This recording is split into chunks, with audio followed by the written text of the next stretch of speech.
You've tuned in to the Beyond Hope podcast, your access to success strategies and more to help you survive and thrive through your loved one's addiction challenges while you move onward and upward with your life. Now, here's your host, Shar Jones.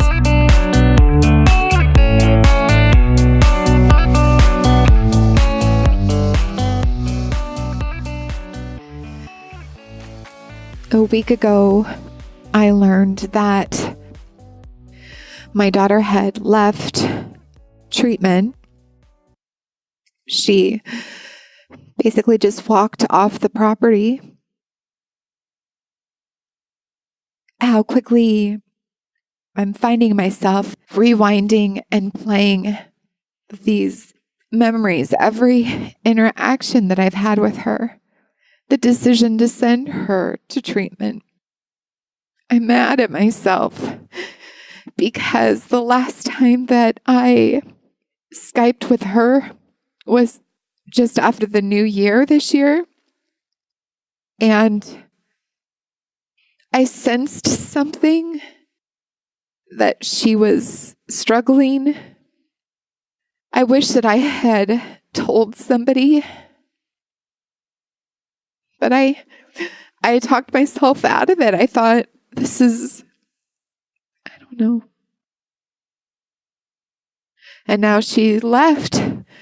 I haven't heard from her in about 4 days. She called me the first night she left to let me know that she was safe.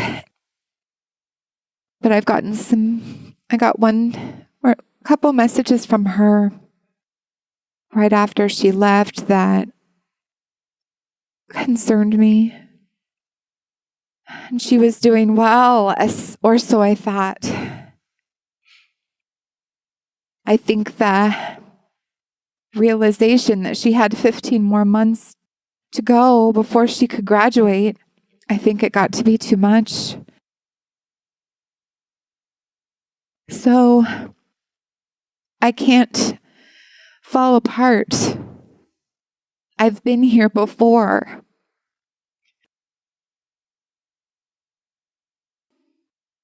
Well, originally what I was going to talk about is how hard it is, but necessary to look for and celebrate moments of joy, especially when we are in stressful situations and when our mind starts to spin, when we start to imagine the worst, right? I haven't heard from her in 4 days. I know that if something happened to her, like she couldn't call me. She doesn't have ID, so nobody would know who she was. Those thoughts take me on an emotional journey that just hurts my heart. It makes me want to jump on a plane and go try to find her. I still might do that. But I wanted to share some tips with you, I guess. The first thing is just to connect with all of your senses, to breathe, and to choose a different mindset. Right now, I can feel my fingers on the blanket that I'm sitting on. I can feel my feet in my slippers on the floor. I don't really hear anything right now, except for the sound of my own voice. Going through those 5 senses and just paying attention to the things that you know to be true. I know I am safe. I know that my daughter is resourceful. She has my phone number. I know that she has tools that she has collected over the last 15 months. She's grown so much during that time. I know that she is in charge of her decision making. I know that she's an adult. I know those things to be true. And that helps me to kind of reset my thinking and my mindset. Along with that, it may seem counterintuitive to look for moments of joy, and I've talked about this a lot. Searching for moments of joy was one of the things that started to pull me out of my depression when she was active in her addiction. I've been writing about it for 5 years now when I first started my blog. And in times of stress, I think it's challenging. We can experience moments of joy, but we aren't really aware of what that is. So when I'm at work, I can shift all of my feelings and the things that I'm worried about and anything kind of my personal stuff to the side, and I can just be focused on what needs to get done during the day, right?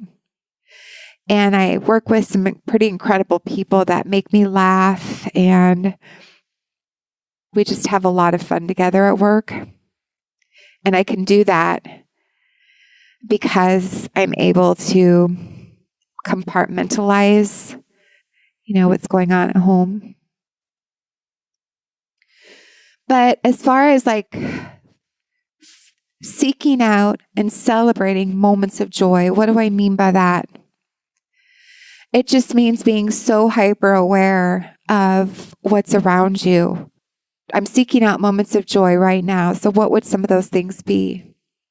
My dog, Charlie, he's right here with me, and he really makes me smile, and I just love him. So I have him right here. Music. I could find some music that lifts me up, and I could listen to that. I could think about some happy memories. If I want to connect with my daughter, I can pull up some memories that are really positive and joyful, and I can connect with her that way. Today at work, we had a fundraiser for a friend of ours that we work with. And she had a serious medical condition that happened suddenly. And so we all came together to donate baskets and to donate baked goods. And we had a lunch and things like that. And to see so many people come together for her, really, it brought me tremendous gratitude and appreciation for the kind people that I work with. We raised over $4,000 today, and that money is going towards a fund for her family. And that touches my heart.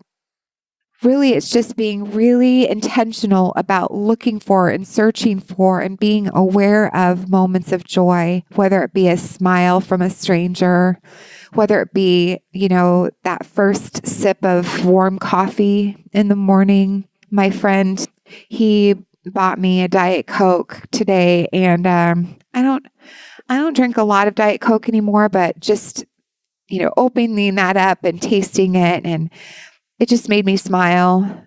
It may sound silly, but little things like that, they can absolutely change how you feel in the moment, but also the more that you do that, it can really empower you to reclaim your life.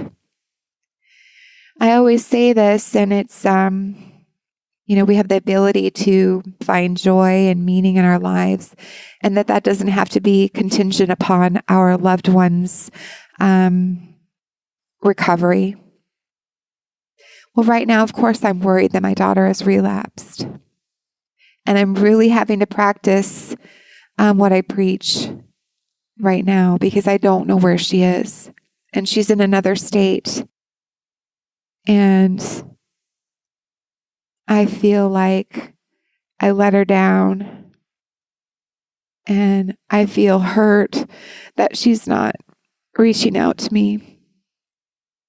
And it makes me worry for her well-being, right? So with all that, I just wanted to let you know that I understand. I understand the heartbreak. And, with addiction, it's just such a roller coaster. It's not straight and flat. There are so many bends in the road. I just, it's funny. Not funny, haha, but funny that I was going back through my blog to read some of my earlier writings. And I'm going to read this one to you because it's relevant. So this was written in 2016, so a few years ago, and it's called My Restless Mind. And it says, I haven't written in a while. I've been going through something, though nothing new. I feel selfish that I've been turning so inward, feeling lonely and stuck in my head. We've all been through so much. Others have been through far worse than me. I'm a survivor. I've survived the roller coaster ride of my daughter's addiction that at one time led to missing person reports, homelessness, and everything in between. For the past 9 months or so, she's been stable on a methadone program. I should be elated, happy. Instead, I've been having nightmares. Recently, it was me driving off the road with my mom at the wheel. A couple weeks ago, it was problems in my new marriage and me stepping barefoot over syringes and needles. Last night, the house was surrounded by a pack of howling wolves, and I woke feeling scared.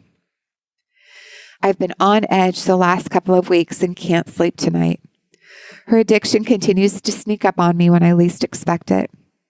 I can directly relate the low dips in my mood to the sounds of silence. Silence that, when it comes to my daughter, is deafening and leaves my heart feeling so heavy. I've had to deal with the inconsistent communication with her for a while, and it hurts my heart. Today, so many years later, I never thought we'd still be battling her addictions, that she'd continue to be absent from my life much of the time. Oh, how I miss her. Using intentional thinking, my daughter is safe from harm and getting the help she needs. She has a warm place to lay her head at night and surrounds herself with people she can trust, who care about her and want the very best for her. She is healthy and vibrant and setting and pursuing good goals, leading her to live a better life filled with joy and giving back to her community. It's just shocking how parallel that is to where I'm at today, 4 years later. But the good thing is that she has so many more tools in her toolbox. She has spent the last year and a half or so with people who truly care about her and love her. And I have to trust right now that she's safe, and she will return to Habilitat if that's what she decides to do. And I just want you to know, whoever's listening, I want you to know that I'm sending you so much love. And I ask you to be kind and gentle with yourself.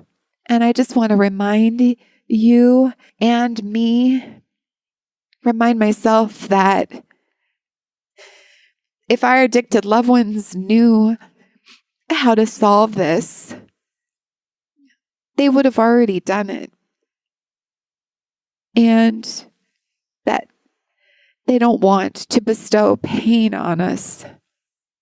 And knowing that they are hurting us, it pushes them further into their addiction and makes them feel guilty for our sadness. And I just need to remind myself today that I am responsible for how I feel today. I am responsible for the way that I perceive this situation, and that she is responsible for her decisions and the outcome of those decisions, and that I am not in control, and that she is an adult, and that she is smart and incredible. And I love her so much. I just pray that I get to see her soon. I'm just sending you all so much love. And please, if you want to reach out to me, you can reach me at any time at shar@beyondhoperadio.com. And I look forward to talking to you soon. Thank you for listening and being here for me. I really appreciate it. Bye for now.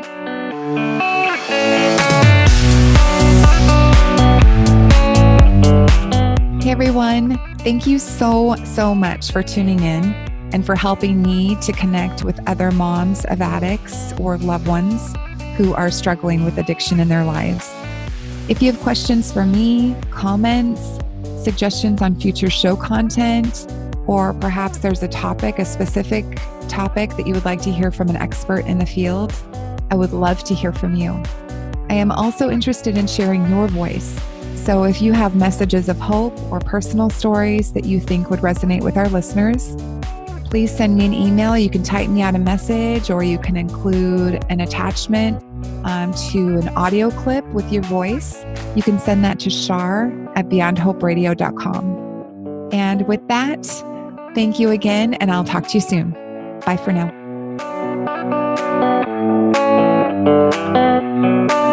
Thanks for listening to Beyond Hope.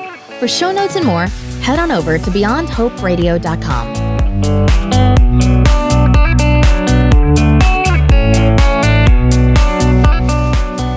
A huge thank you to recoveryinnovators.com and James Healy. Thank you so much for putting up with me and for helping me to produce and launch the show. I couldn't have done it without you. You are so awesome. And to anybody else who has been considering working with James, highly recommend him. Please go over to his website and check it out, recoveryinnovators.com.